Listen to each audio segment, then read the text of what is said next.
तो Rutherford model ने के निष्कर्ष क्या निकले? रदरफोर्ड ने क्या निष्कर्ष निकाला?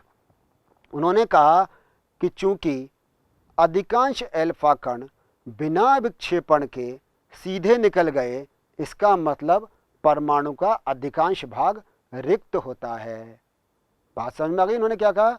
क्योंकि अधिकांश एल्फा कण बिना विक्षेपित हुए सीधे निकल गए थे, इसका मतलब परमाणु का अधिकांश भाग रिक्त है, वो किसी से नहीं टकराए। कुछ अल्फा कणों का विक्षेपण परमाणु में उपस्थित प्रतिकर्षण बल के कारण होता है, अर्थात परमाणु का आवेश एवं अधिकांश द्रव्यमान एक अति अल्प क्षेत्र में केंद्रित होना चाहिए, जिसे उन्होंने नाभिक कहा। तो जो बात हम समझ रहे थे यहाँ पर कि परमाणु का जो द्रव्यमान है वो सभी के सारा द्रव्यमान एक बहुत छोटे से क्षेत्र में, एक अति अल्प क्षेत्र में केंद्रित है, जहां से वो टकराकर वापस आए थे, और इसको उन्होंने क्या कहा? न्यूक्लियस या फिर नाभिक कहा।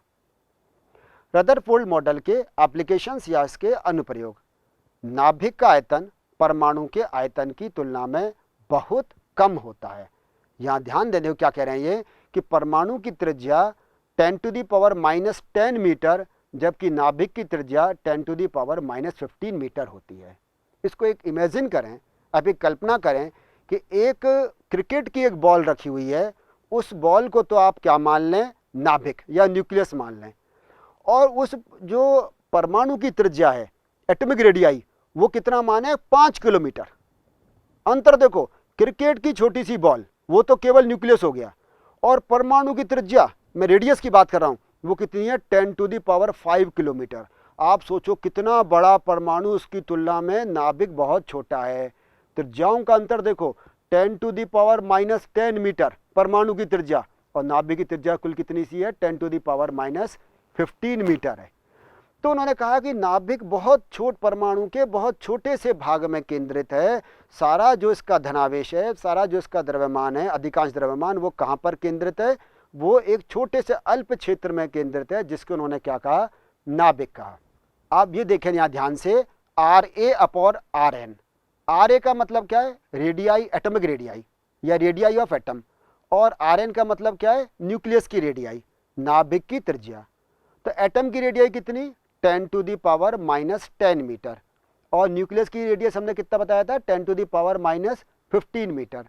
तो इन दोनों का जब हम रेशियो निकाल कर देख रहे हैं तो कितना अंतर आ रहा है? 10⁵ मीटर का, यानी कि RA = 10⁵ RN, यानी कि जो न्यूक्लियस की रेडियाई का 10⁵ से मल्टीप्लाई करोगे तब जाकर क्या आएगी? एटम की रेडियाई आएगी। इसका 10⁵ टाइम्स एटॉमिक रेडियाई होती है। तो न्यूक्लियस एक बहुत छोटी सी आकार में, बहुत छोटी सी त्रिज्या में समाहित है, जबकि एटम का जो आकार होता है वो बहुत बड़ा होता है। नाभिक की त्रिज्या उसके अंदर न्यूक्लियॉन की संख्या के घनमूल के समानुपाती होती है। R = A⁻1/3 अथवा R = R0 A⁻1/3 सेंटीमीटर।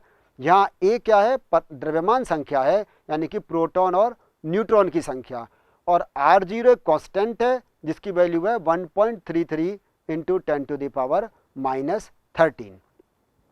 और क्या निष्कर्ष निकले रदरफोर्ड मॉडल से? उन्होंने कहा नाभिक के चारों ओर इलेक्ट्रॉन वृत्ताकार पथों में, जिन्हें कक्ष कहते हैं, इनमें घूमते रहते हैं, और इलेक्ट्रॉन तथा नाभिक स्थिर विद्युत आकर्षण बलों द्वारा बंधे रहते हैं। समझने की कोशिश करें इन्होंने क्या क्या कहा। बाकी 2 पॉइंट क्या हैं?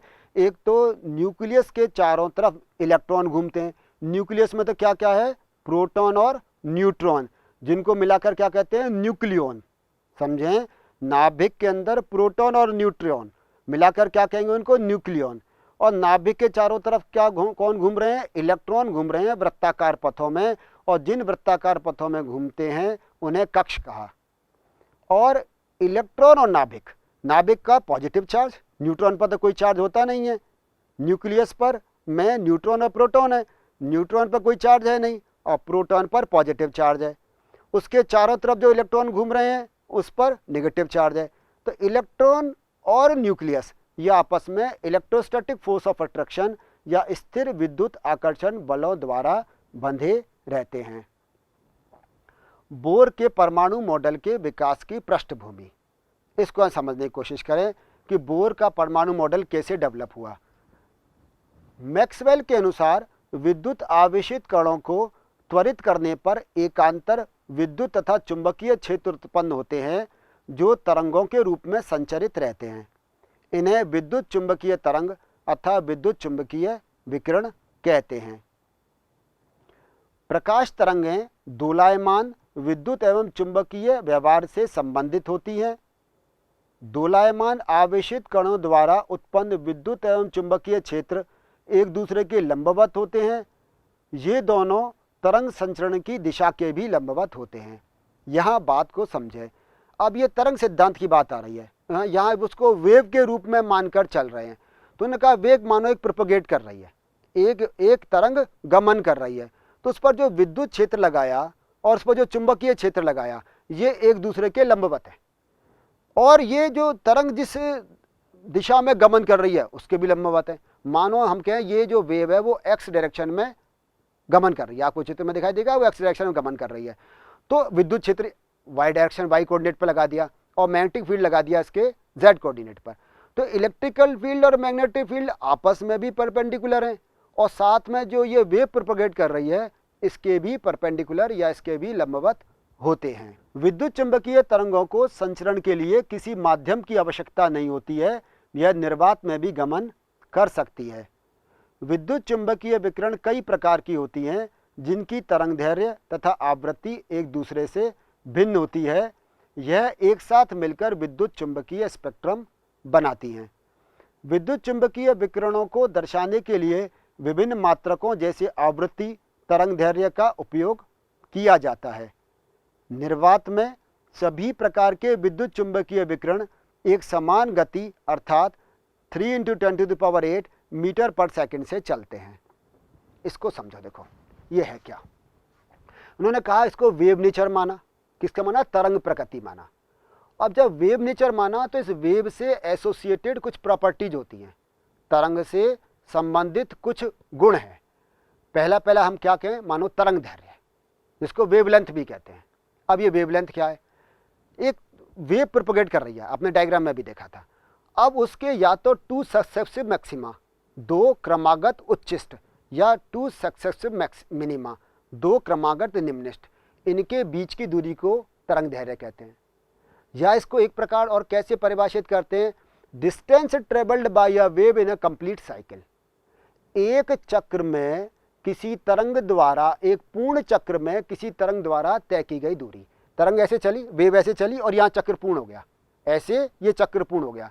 तो एक पूर्ण चक्र में किसी तरंग द्वारा तय की गई दूरी को तरंग दैर्घ्य या लैम्डा कहते हैं। Distance travelled by a wave in a complete cycle is called wavelength. और इसे रिप्रेजेंट किससे करते हैं? इसको लैम्डा से रिप्रेजेंट करते हैं। इसकी यूनिट है नैनोमीटर, एंगस्ट्रम या सेंटीमीटर।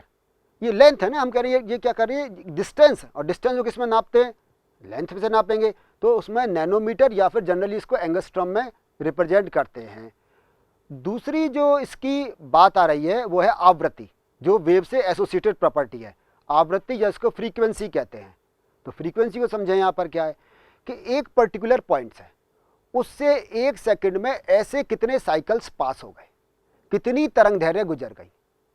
बात समझ में आई? Number of cycles passing through a point in 1 second. 1 second में एक बिंदु से गुजरने वाले तरंग दैर्घ्यों अथवा चक्रों की संख्या को आवृत्ति कहते हैं। अब ये आवृत्ति को किससे रिप्रेजेंट करते हैं? न्यू से। यूनिट क्या होगी इसकी? साइकिल्स पर सेकंड। हमने कहा ना चक्र 1 सेकंड में, तो या तो साइकिल्स पर सेकंड या इसकी यूनिट देते हैं हर्ट्ज, इसको हर्ट्ज कहते हैं। एक तीसरी एक प्रॉपर्टी होती है वो है तरंग संख्या या wave number. Reciprocal of the wavelength is called wave number. तरंग दैर्घ्य के व्युत्क्रम को तरंग संख्या कहते हैं। किससे रिप्रेजेंट करते हैं? न्यू बार से। न्यू बार से रिप्रेजेंट करते हैं और इसकी यूनिट क्या है? सेंटीमीटर -1। तो ये 3-4 प्रॉपर्टी जब हम वेव नेचर पढ़ रहे हैं तो आप इन 3-4 कैरेक्टरिस्टिक्स को ध्यान में रखें। एक तो वेव कोई ना कोई एनर्जी होगी, ऊर्जा की बात करते हैं। दूसरा हमने कहा तरंग दैर्घ्य या वेवलेंथ, जिसको लैम्डा से रिप्रेजेंट करते हैं। तीसरा हमने कहा आवृत्ति न्यू, उसकी यूनिट है हर्ट्ज। और चौथा हमने कहा वेव नंबर, जिसको हम रिप्रेजेंट करते हैं न्यू बार से, जो 1/λ के बराबर होती है। तो इलेक्ट्रोमैग्नेटिक स्पेक्ट्रम को उन्होंने ध्यान से देखा और उसके बाद उन्होंने कहा कि ये जो जो तरंग हैं ये किस प्रकार से प्रोपेगेट कर रही हैं, वहाँ से ये तरंग सिद्धांत शुरू हुआ था।